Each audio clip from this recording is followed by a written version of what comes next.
Olá, boa noite a todos. Agradecemos a presença de todo mundo que está aqui nos assistindo hoje. Meu nome é Jamile, eu sou assessora aqui na Gaber do Brasil. E hoje nós temos aqui conosco o Dr.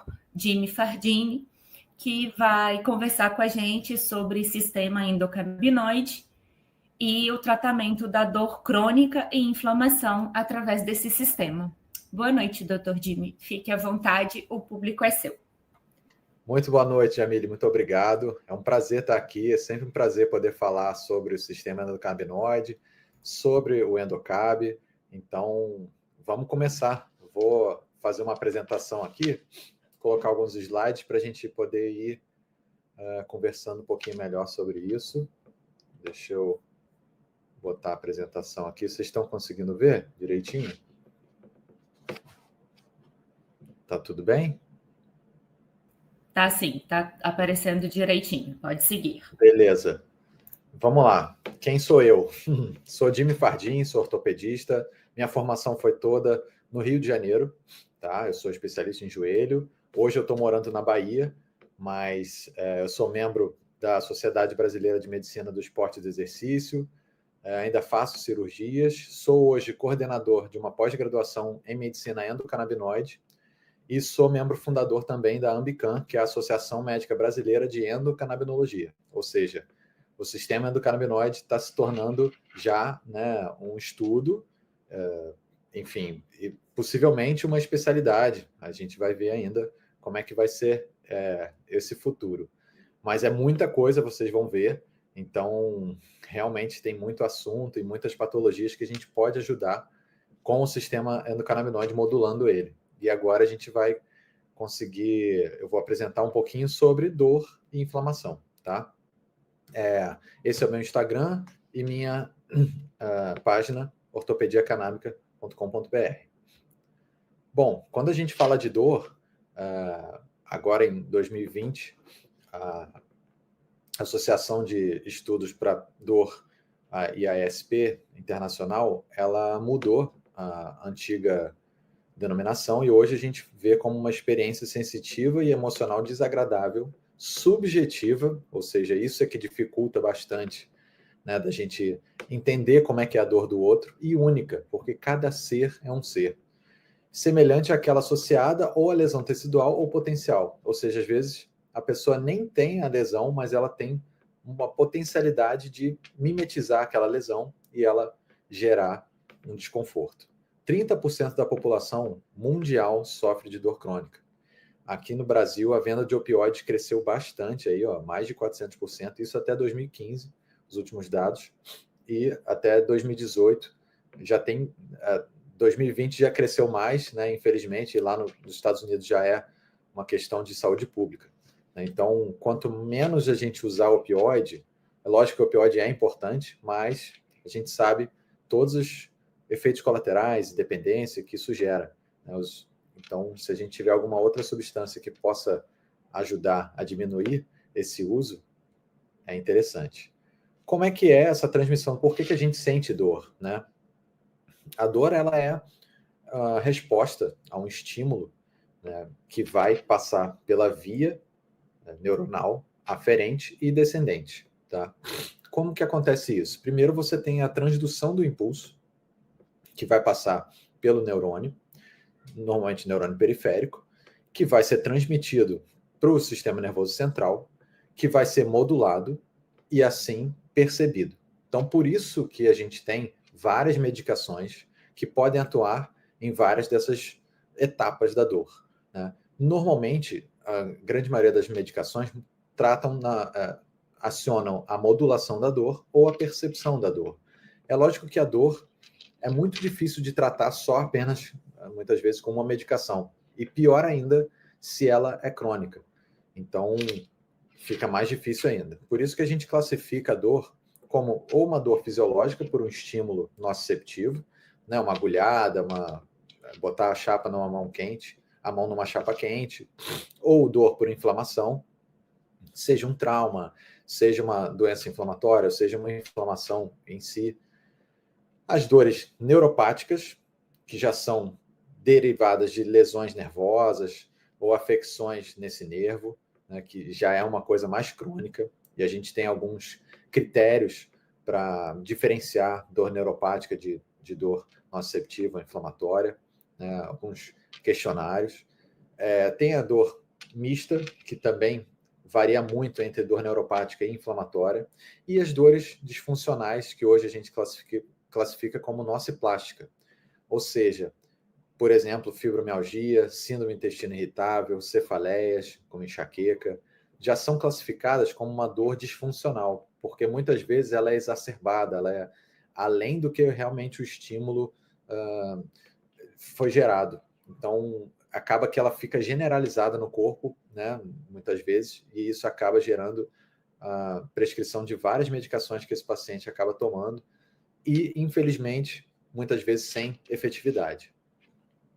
Em 2010, a escada da dor foi modificada da de 1983, da Organização Mundial de Saúde. Hoje a gente tem 4 degraus, né, e normalmente, quando a gente trata a dor, a gente sempre preconiza ir subindo os degraus aos poucos, né? Primeiro degrau analgésicos, não opioides. Segundo degrau, um opioide fraco, uma codeína. Terceiro degrau, a gente já vai mudando para um opioide mais forte, né? Seja metadona, transdérmico.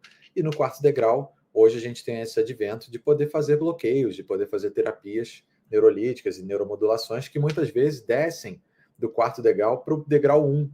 Então a gente consegue evitar de ficar usando muitas medicações, mas infelizmente muitas vezes a gente tem que associar medicações, porque a dor ela vai gerar não só o estímulo nociceptivo, mas se for cronificada, ela vai gerar outras características, né, como insônia, como distúrbio de humor, irritabilidade. Isso tudo gera uma piora da qualidade de vida desse paciente, que realmente fica difícil você tratar somente com analgésicos.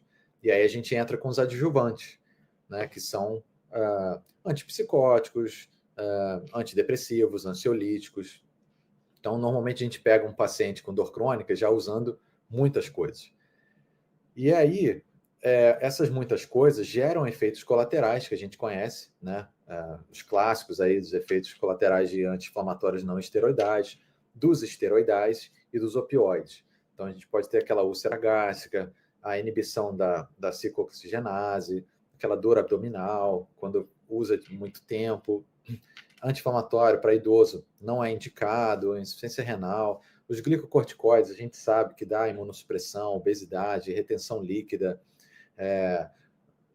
Os opioides nem se fala, né? Então, a gente ainda tem riscos de overdose, opioide, depressão respiratória. Isso tudo, é lógico, são medicações importantíssimas para a gente poder ter como arsenal, mas a gente tem outras drogas que podem atuar também em conjunto com os analgésicos, que são os gabapentinóis, inibidores da recaptação de serotonina, os antidepressivos tricíclicos, os próprios opioides, mas todos eles vão gerar, né, efeitos colaterais que muitas vezes combinados ainda são piores, né? Podem gerar dificuldade aí de você fazer esse manejo, essa modulação. Então a gente tenta apresentar para vocês hoje uma outra ferramenta que é importantíssima, que vai atuar no sistema endocannabinoide. O que está essa foto aqui? A maconha, que é da onde vem os canabinoides, por isso que ela foi estudada, né? Ela já era utilizada há muito tempo para vários fins, tanto medicinais como a fibra dela para fazer corda de navio, vela, tecido. Então, o seu plantio era incentivado. Só que Napoleão, quando invadiu o Egito, ele viu que os soldados dele, utilizando a cannabis, utilizando a maconha de forma recreativa, eles paravam de lutar, eles não queriam guerra. Então, Napoleão começou a querer proibir. Falar, ó, essa erva aí não é boa. Mesmo que falam que é para uso medicinal, não vamos proibir. Ele foi o que começou a proibir isso. Só que a cannabis, ela era comercializada livremente, né? Você podia comprar na farmácia extrato de cannabis, você podia comprar xarope. E era muito utilizado para dores crônicas, para artralgias, para cólicas menstruais, para asma, porque ela tem uma atuação no corpo que naquela época não se entendia, porque não se entendia do sistema endocannabinoide. Aqui no Brasil, infelizmente, foi o primeiro país a proibir com uma lei, né, da Câmara Municipal do Império, em 1830, que é a proibição do uso do pango. O pito do pango era como os escravos aliviavam as dores deles quando eles tinham uma jornada de trabalho muito forte, né, e eram castigados e ficavam com dores. A cannabis tirava essas dores deles, né? E eles utilizavam muito para cicatrização, para cólica, que hoje a gente já vê que realmente tem essa função. Então, essa proibição foi se prolongando, e aí veio o ato, né, de proibição mesmo, o Cannabis Act, que foi os americanos que conseguiram realmente proibir com estudos enviesados, inclusive brasileiros fazendo estudos enviesados, proibindo de vez a maconha e colocando ela na Schedule 1, que seria proscrito, né? Só que o Caruso Linnaeus, em 1793, ele fez a taxonomia da cannabis. Então a gente está vendo aqui que existe uma espécie que é a cannabis sativa e a subespécie índica, sativa e ruderalis. Por que eu estou falando da cannabis aqui, da maconha? Porque ela vai atuar no nosso sistema endocannabinoide. Porque esses dois pesquisadores, um brasileiro, o Elisaldo Carlini, o da esquerda, e o da direita, o Rafael Mechulam, descobriram que a planta tem THC e CBD, que é o teta-hidrocannabinol e o canabidiol. São os principais canabinoides da planta. Eles descobrindo isso, eles falaram, poxa, será que essa planta atua no nosso corpo em algum receptor, em algum, né, tem afinidade para atuar em alguém? Então, o Rafael Mechulam fez um estudo com duplo cego ali, pediu para a mulher fazer um bolo com maconha e um bolo sem maconha, e distribuiu para os amigos. E ele viu os resultados nos amigos e viu que tinha realmente alterações no corpo humano. Né? Um ficou com muita fome, o outro muito prolixo, o outro falando pra caramba, o outro rindo. Ele falou, olha, tem alguma atuação no ser humano, sim. Então, eles, mais tarde, teve um gap de 30 anos por causa da proibição, por causa da lei de drogas, principalmente do Nixon, dos Estados Unidos. Então, só em 1990 é que realmente foram descritos os receptores canabinoides, né, que vão atuar, que vão receber a cannabis. E, melhor ainda, descobriram que existe a produção de endocannabinoides, ou seja, a gente tem a produção de anandamida e 2-AG no nosso corpo. Então, a gente vê que tem vários receptores, sendo CB1 e CB2 os principais, porque eles viram que não é possível que a planta interaja no nosso corpo e tenha receptores só para a planta. Tem que ter alguma coisa dentro da gente que seja compatível também. Então, foi-se descoberto o sistema endocannabinoide e a síntese dos canabinoides, como é que ela se dá no nosso corpo? Ou seja, a gente produz dentro da gente substâncias semelhantes ao que a maconha traz para a gente, né? Da planta, tá? Os canabinoides. Ou seja, o THC, ele é muito parecido com essa aqui, ó, AEA, que é a anandamida. Por que o nome é anandamida? Na verdade, o nome dela é N-aracdonoil-etanolamina. Só que deram o nome de anandamida porque nos estudos foram vendo que quando você tinha uma baixa desse hormônio, dessa neurotransmissor lipídico, você tinha baixa da felicidade. E Ananda, em sânscrito, quer dizer felicidade. Então, eles denominaram essa N-aracnodoiotanolamida de anandamida, porque ela traz felicidade para o paciente, ela traz um bom humor, ela traz uma disposição. Né? Então, a gente, como é que é essa produção? Né? Os fosfolipídios de membrana, a gente tem, em toda a membrana celular, a gente tem uma proteína G. Tá? Essa proteína G, ela é um mensageiro secundário, vamos dizer assim, porque quando você conecta um neurotransmissor na membrana, na proteína, essa proteína ela vai modificar e vai acionar outras reações dentro da célula. Que outras reações são essas? Vai depender de tipo de proteína G que vai ser acionado. Ou seja, se vem um glutamato, por exemplo, vai conectar na proteína G e vai produzir fosfolipídio, vai produzir N-aractonoil fosfatidiletanolamida, o NAP, que vai dar origem ao glicerofosfo N-acetil-etanolamina, que vai dar origem aos endocannabinoides. Existem esses tipos de endocannabinoides aqui, a anandamida, a oleil-etanolamida, a palmitoil-etanolamida, que a gente vai falar muito porque ela está no endocab, a linoleil-etanolamida e os outros derivados do diacilglicerol, que é também derivado da fosfolipídio de membrana. Eu sei que está muito complicado, porque para a gente entender da onde vem, né, por que a gente usa, a gente tem que entender de onde vem. E a gente produz isso. Então, se a gente tem essa produção, por que a gente vai ter que repor? Essa produção aqui, ela é sob demanda. Ou seja, quando você tem o estímulo do fosfolipídio de membrana ali, ele só vai produzir isso aqui se você tiver esse estímulo na proteína G.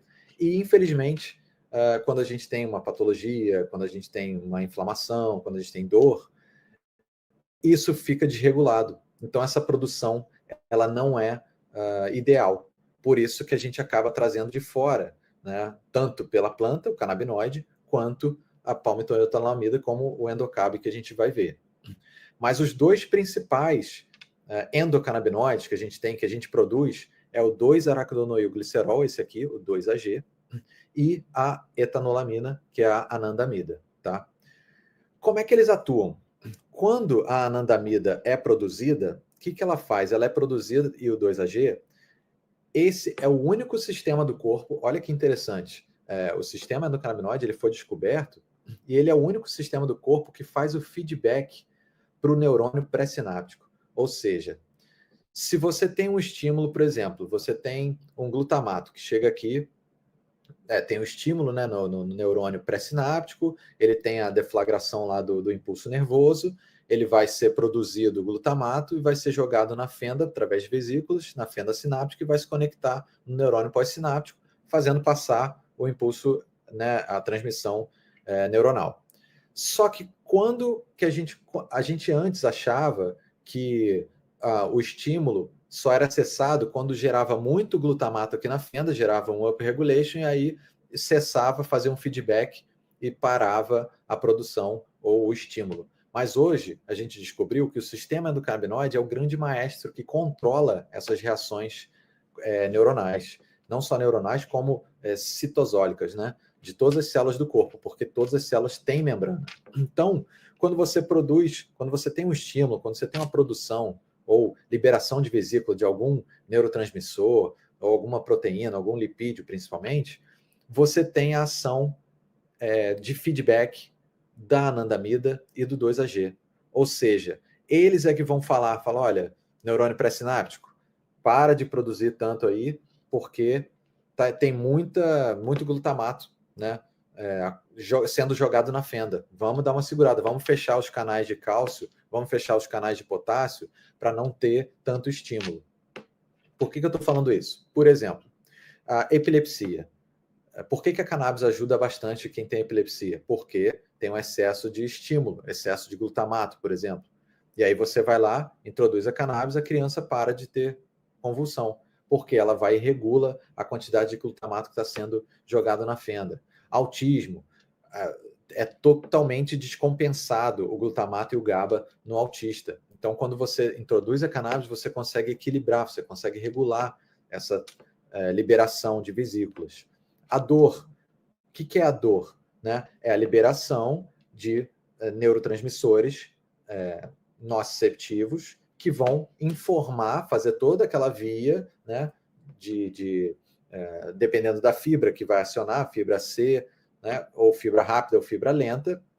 E quando você tem muito estímulo, ou esse estímulo é em demasia ou fica por muito tempo, você acaba gerando sintomas de dor crônica ou uma dor que normalmente é exacerbada, por exemplo, uma fibromialgia. Então, quando você consegue controlar o sistema endocannabinoide, ele vai ajudar a diminuir a transmissão dessa informação e modular, né? Às vezes pode modular até para cima também. Por exemplo, o Parkinson. Quando você tem uma baixa de dopamina, você tem lá na zona negroestriada lá do cérebro, da mesocortical, mesotélio, mesolímbica, você tem a diminuição da dopamina e você tem os efeitos do Parkinson, né? Que vai ter tremor essencial, tremor involuntário, bradicinesia, vai ter espasmo muscular. Quando você introduz a cannabis, você aumenta a dopamina. Então você consegue regular para cima também a produção de neurotransmissores. Serotonina também, você tem também a atuação da cannabis em receptores serotoninérgicos, ou seja, você vai aumentar a serotonina, também ajudando nesse paciente que às vezes está muito ansioso pela dor, ou está com insônia, também atua no triptofano e na melatonina. Ou seja, com o sistema endocannabinoide presente em todas as células, você tem uma modulação de vários quesitos ali que muitos pacientes com dor crônica, por exemplo, sofrem, tá? Ou inflamatórios, né?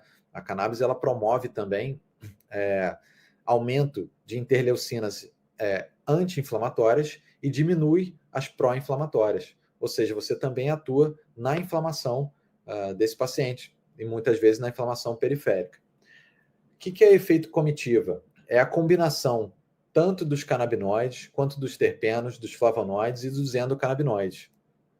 Palmitoilotalamida, por exemplo, faz um efeito comitiva, né, junto com outras reações. Olha só o que acabou se descobrindo. O sistema endocannabinoide, ele se relaciona com tantos outros sistemas que hoje a gente está chamando de endocannabinoidoma, ou seja, o sistema endocannabinoide expandido. Então, aqui em verde a gente está vendo os endocannabinoides, né? Aqui, ó, A é a anandamida e o 2-AG. Olha como eles se conectam com vários receptores, né? GPR111. Tudo isso aqui são receptores de membrana, de neurotransmissores. E você vai atuar também em dopaminérgicos, serotoninérgicos, taurinérgicos, glicinas, ou seja, só para vocês entenderem como que o sistema endocannabinoide é tão grande no organismo, é o maior sistema do corpo, que a gente não tem essa informação na faculdade ainda. A gente não tem essa informação sendo ministrada, né, na nossa formação médica. Ou seja, você entender do sistema endocannabinoide é muito importante, porque você vai começar a entender o seu paciente de uma outra maneira e muitas vezes evitar muitas medicações que acaba que não interage muito bem com a outra ou gera efeito colateral. E aí que entra o Endocab, por exemplo. Quando o Endocab foi elaborado, um dos principais que a gente queria era ter um componente que atuasse no sistema endocannabinoide. Porém, a cannabis ainda tem muito estigma, ainda tem muitas restrições. Só que o PEA, o palmitoetanolamida, já está nas farmácias há muito tempo, só que não é bem utilizado. E também, ele utilizado isolado, ele não tem tanta capacidade assim de modular o sistema endocannabinoide quando combinado com outras substâncias, como a gente fez com o Endocab, por exemplo, que tem outras substâncias acopladas que vão fazer o efeito entourage, o efeito comitiva, aquela combinação que vai atuar na dor, por exemplo, na inflamação, de forma completa, né? De forma a cessar todas as vias da dor. A palmitoilotalamida, ela, como a gente viu lá, ela é uma amina de ácido graxo, né, que veio da proteína de membrana, e ela tem potencial analgésico, anti-inflamatório e neuroprotetor, né? Por quê? Ela vai acionar a produção indiretamente de 2-AG e anandamida, fazendo esse efeito entourage, acionando e atuando nos receptores canabinoides e TRVP, que são vaniloides, que são receptores de dor, né? A gente sabe que os receptores vaniloides, principalmente tipo 1, são receptores para dor, são nociceptores que, se você conseguir modular, você vai diminuir a dor desse paciente. PEPAR, também as peroxisomas, que são intranucleares, você atua principalmente na fibromialgia, por exemplo, ou nas algias musculares, se atua lá na mitocôndria, porque está dentro do núcleo. Ou seja, você vai otimizar essa mitocôndria a não fazer tanta superoxidase, tanto radical livre, para inflamar esse músculo e gerar dor, por exemplo, da fibromialgia. E o PEA, ele é sintetizado, como eu falei, dentro do corpo. Porém, ele é pouco produzido. Por isso que a gente trazendo de fora, exógeno, você consegue aumentar esse nível de PEA e fazendo com que ative o sistema imunológico, ou seja, as células de mastócitos, da micróglia e dos astrócitos, né, que são as células de defesa do cérebro e do sistema nervoso central e sistema nervoso periférico. Então, o PEA ele é fundamental para você modular o sistema endocannabinoide sem precisar dos canabinoides.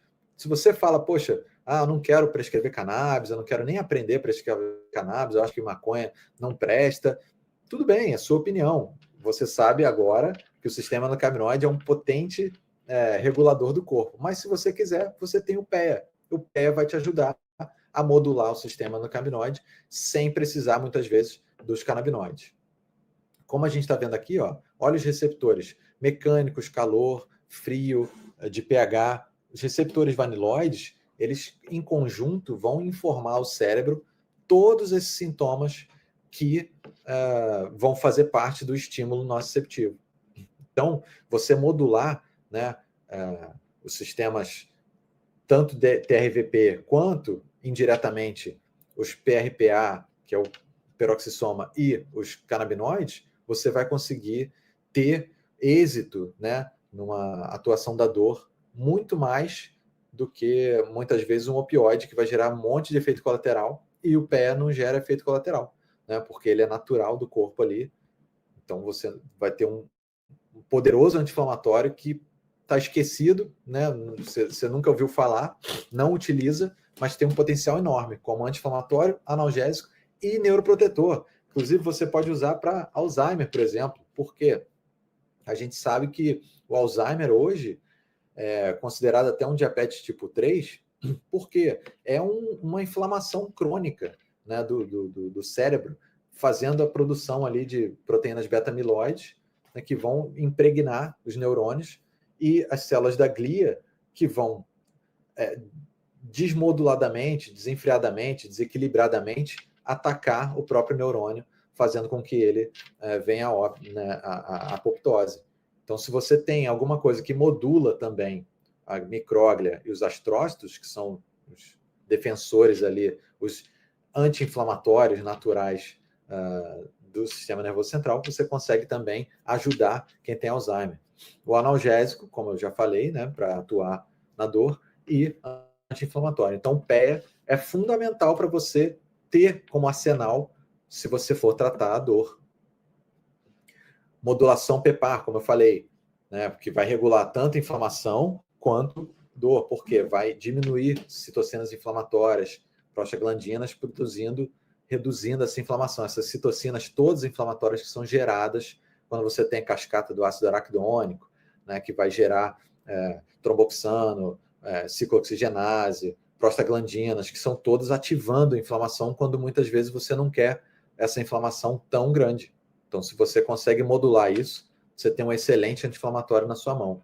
E já tem bastante estudo sobre a palmitoyltanolamida, inclusive melhorando, olha, o sono, né? Porque vai atuar no sistema endocannabinoide e vai atuar na formação da melatonina. Então, lá, quando você tem o triptofano sendo transformado em tanto serotonina quanto melatonina, você tem a atuação também do sistema endocannabinoide. Indiretamente, o PEA consegue melhorar isso. Além de melhorar essas dores da osteoartrite, porque a osteoartrite a gente sabe que é uma inflamação crônica e principalmente a região articular tem receptor canabinoide e tem receptor vaniloide do TRVP. Ou seja, o PEA pode ajudar muito quem tem osteoartrite, né, de qualquer articulação, que é realmente um grande desafio, né, quando a gente tem um paciente com osteoartrite, que muitas vezes não quer operar, ou você não quer fazer um bloqueio, que medicação que você vai aplicar para esse paciente, né? Normalmente é o colágeno, para tentar proteger aquela cartilagem, mas não tem né, a glicosamina ou condroitina, não são anti-inflamatórios tão potentes, né, na cartilagem. Então, a combinação disso, a gente colocou no Endocab, né? A gente fez com o colágeno tipo 2, né, para ajudar nesse quesito, tá? Qual que seria a dosagem diária do palmitoyltanolamida, do PEA? Normalmente, você pode dar 600 miligramas por dia. Tem paciente que com 300 miligramas fica bem, tá? 600 miligramas é o básico, mas eu já cheguei e pode dar 1.600 miligramas, 1.800 miligramas, 1.200, sem efeito colateral. Por quê? Não tem atuação como, né, pode estar pensando, poxa, se vai atuar no sistema endocannabinoide, então ele vai dar psicodislipsia, vai ser psicoativo. Não, ele não vai ter nenhum efeito, não vai deixar nenhum efeito como alguns canabinoides podem acontecer, de deixar a pessoa um pouco mais brisada, vamos dizer assim, né? Com efeito psicoativo. E a duração do tratamento? Normalmente a gente faz de 8 a 12 semanas, mas tem pacientes que na primeira semana já tem benefício e que acaba utilizando, às vezes, até mais tempo, porque atua até como um suplemento, né? Se você tem alguma coisa que está modulando o seu sistema endocannabinoide de uma maneira que mantém ele equilibrado na homeostase, isso é muito interessante, principalmente para quem tem mais de 40 anos. Né? A gente sabe que hoje a gente tem essa informação já de que o sistema endocannabinoide ele envelhece também. Então, se ele envelhece, ele desregula. E aí você tem que ter uma suplementação do sistema endocannabinoide. E nada melhor do que o PEA, porque ele está à disposição, não precisa fazer Anvisa, não tem nada disso. Ele está ali, né, como um suplemento para manter o sistema endocannabinoide regulado, né, para não desequilibrar. E assim você tem vários benefícios e evita um monte de outras coisas. Cúrcuma, que também está no endocab. A cúrcuma, parece um gengibre, né, uma raiz muito interessante, já utilizada na Índia há muito tempo, né, na medicina oriental, porque ela tem, o açafrão, ela tem poderoso poder antioxidante e anti-inflamatório. Né? Na verdade, a curcumina, que é o derivado metabólico da cúrcuma, né, você vai ter essa atuação. E olha só, ela vai atuar também na cascata do ácido araquidônico, estimulando macrófagos, né, e modulando essa resposta inflamatória, ou seja, diminuindo essa resposta inflamatória exagerada. E é legal que a cúrcuma ela atua também no sistema gastrointestinal, ou seja, nos enterócitos ela vai conseguir fazer com que você tenha uma resposta inflamatória adequada, tratando muito das disbioses, né, aquelas alterações bacterianas que acabam acontecendo quando esse paciente tem uma alteração do epitélio intestinal. Então, normalmente, quem tem dor crônica acaba tendo essas alterações tanto pela medicação que toma durante muito tempo, quanto também pela uma alteração do sistema imune. E aí as bactérias se aproveitam e passam a passar com mais facilidade pelas bactérias, pelas células enterócitas e acabam gerando patologias, né, gerando inflamação. Com a cúrcuma e até com o PEA, você consegue fazer essa barreira melhor, né? Você fazer a barreira dendrítica aqui dos desmossomos, consegue diminuir esse fluxo, essa permeabilidade da intestinal. E isso é bem interessante, é um efeito inibitório que a curcumina tem também, tá? Ou seja, ela vai diminuir a superóxido dismutase, ou seja, vai diminuir a produção de radical livre, né, que acontece principalmente nas mitocôndrias, fazendo com que gere o O2, né, radical, que acaba oxidando muitas células, gerando radical livre. Se você tem enzimas antioxidantes com a curcumina, você tem a diminuição desses radicais livres, porque elas vão lá e inibem essa produção de tanto radical livre. Tá? Então, a curcumina também é uma molécula bem interessante aí para desinflamar muitos órgãos. Olha só como ela tem uma promiscuidade grande também de atuar em vários setores, tá? Tanto cardioproteção, proteção venosa, né? Efeito antidiabético, então neuroproteção. Então a curcumina, hoje a gente sabe, já tem muito estudo com a curcumina, que é bem interessante. E quem trata dor sabe que o complexo B tem uma atuação bem interessante também, principalmente nas dores neuropáticas, né, porque as vitaminas, né, B1, B6, principalmente, elas têm atuação, né, na produção de acetilcolina, na proteção dos axônios, né, dos nervos dos prolongamentos dos axônios. Isso faz com que você tenha essa neuroproteção e a diminuição da neuroinflamação. Ou seja, vai ajudar a metabolizar muitos aminoácidos que vão fazer neurotransmissores antioxidantes, né? Então, a gente pensou nisso e colocou também esse complexo B. A gente sabe que tem algumas medicações que associam corticoide até com complexo B, ou anti-inflamatório com complexo B, porque a dor neuropática, ela precisa, né, dessas vitaminas, porque várias reações, elas são catalases para várias reações, né, e ajudam, por exemplo, a vitamina B6, ela vai ajudar na formação da melatonina, por exemplo. Então, ela vai ajudar esse paciente que tem uma insônia, uma dor que gera insônia, vai ajudar ele a dormir, né? Porque a niacina é fundamental no sono. Então, quando você tem o folato, por exemplo, recuperação muscular, quando você tem um conjunto de substâncias que vão atuar em todas as frentes ali para você diminuir a dor e a inflamação, você tem uma efetividade muito melhor do que você dar a medicação isolada ou associar ela com uma medicação que vai gerar muito efeito colateral, que vai gerar dependência. Então, nenhuma dessas medicações aqui geram dependência, geram efeitos colaterais que, né, o paciente vai muitas vezes parar com a medicação, ou seja, grande maioria são suplementares, né? Uma complementa a outra, tá? E as deficiências a gente sabe, né? Quando você tem deficiências de vitaminas, principalmente do complexo B, como o paciente fica, né, fraco, com anemia, formigamento, confusão mental.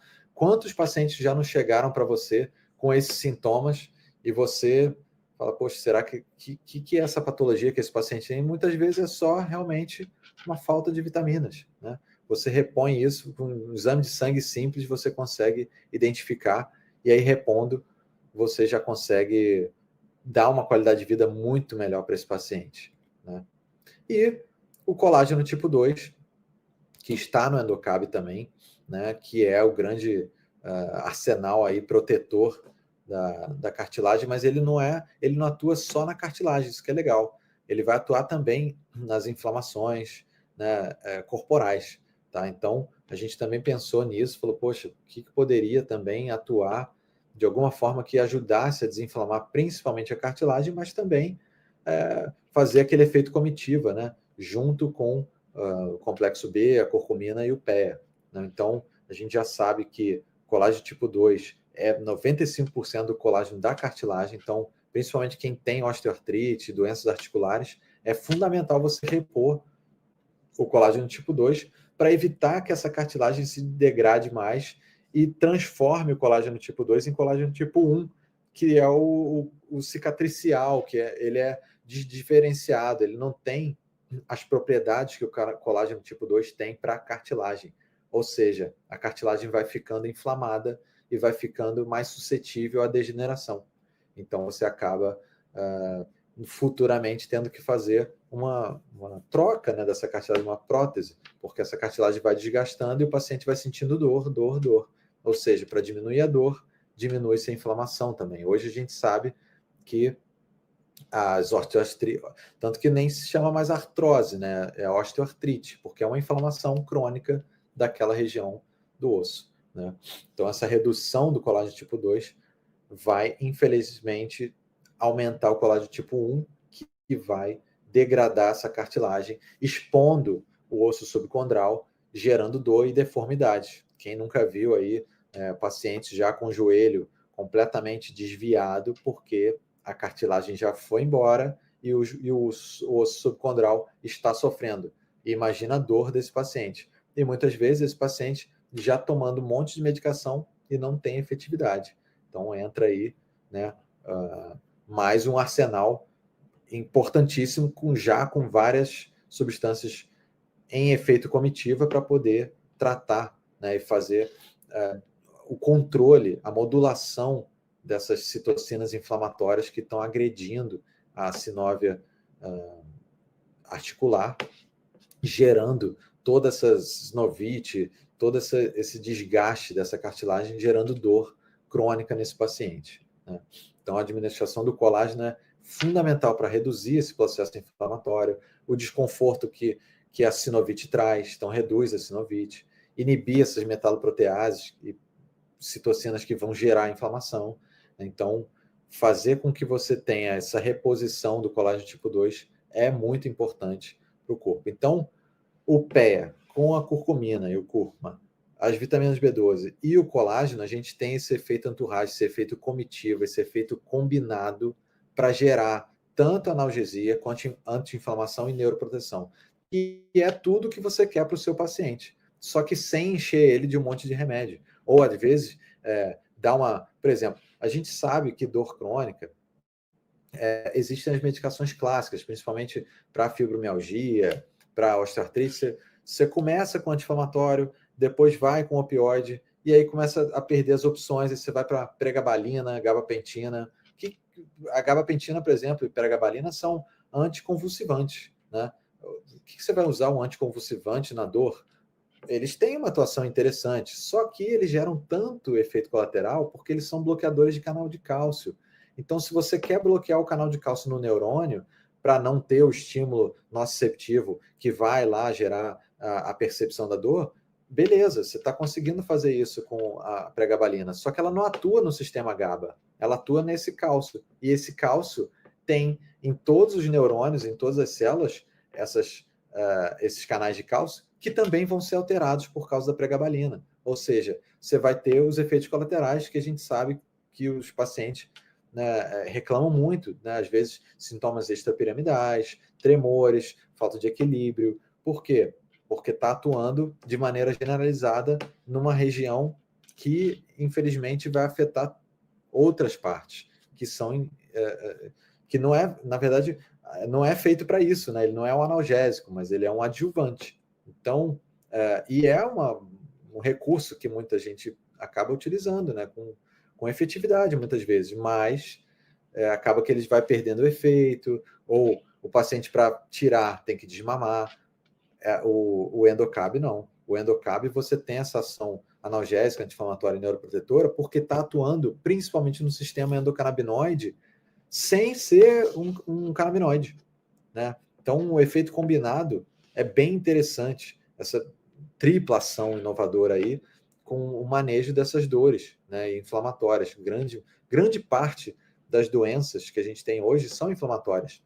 Você pode notar, né, tanto Alzheimer, né, autismo, que é excesso de inflamação neuronal, por desequilíbrio, né, de GABA e glutamato, osteoartrite, diabetes, tanta inflamação, tanta doença que é inflamatória.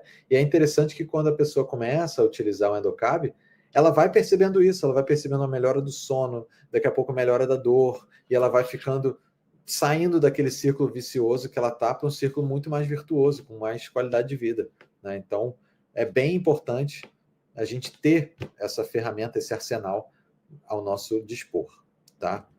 Eu não quero me alongar muito também, já me alonguei demais, mas quero agradecer a oportunidade e estou aberto aqui a perguntas. Quem quiser fazer alguma pergunta aí, perguntar alguma coisa, se tiver alguma dúvida, meus contatos aí.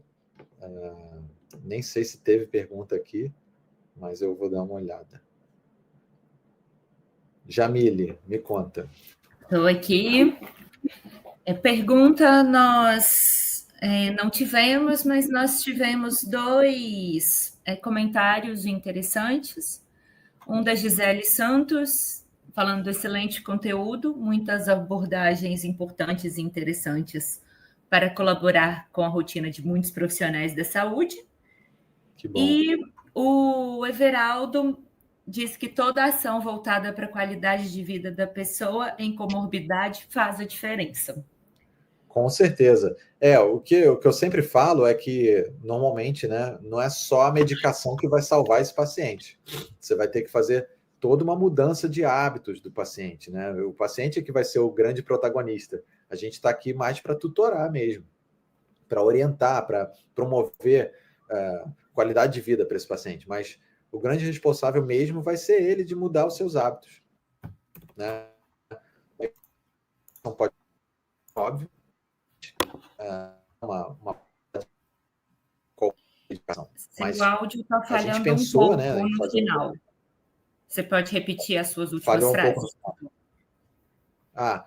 A gente está pensando, né, pensou no Endocab de fazer algo que trouxesse uma completa, né, margem aí para a gente poder proteger o nosso paciente e ele sair desse círculo vicioso da dor, inflamação e poder ter uma qualidade de vida melhor, né?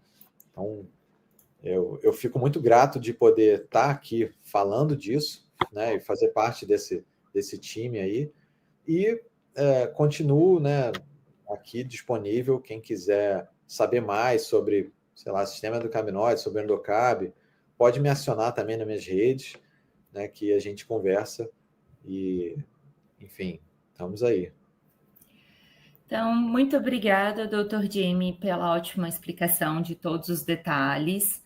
Obrigada por falar também do Endocab. Nós aqui da Gador também estamos à disposição para qualquer dúvida. Vou encerrar aqui a live e tenham todos uma boa noite. Muito boa noite, pessoal. Muito obrigado e até a próxima. Até logo.